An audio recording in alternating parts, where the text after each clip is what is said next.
Hello YouTube, this is Ahmad, Master Tech from Mercedes-Benz. We're going to change brake pads on this. What I have done is jacked up the center support area of this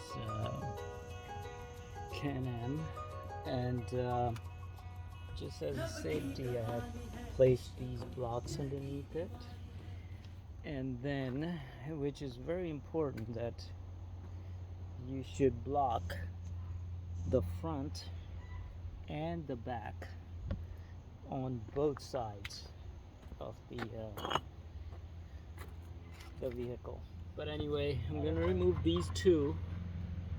I'm going to disconnect the quick release here, and then I'm going to work on pads. I'm going to push the pad, the caliper back in and replace with the new ceramic pads, lube on the ends of it, the back, and on my way. Thanks for watching.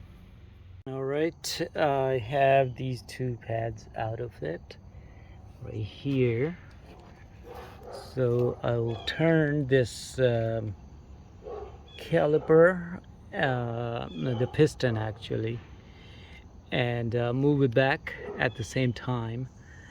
And at the same time I will be compressing it and put new pads. These two bolts, which I mentioned previously, are for removing the pads, but these are the ones which are one goes here and the other one goes up here. These two bolts hold the caliper, the whole caliper assembly, so it's better to remove those to get it done easily. Please make comments, please like and subscribe my channel.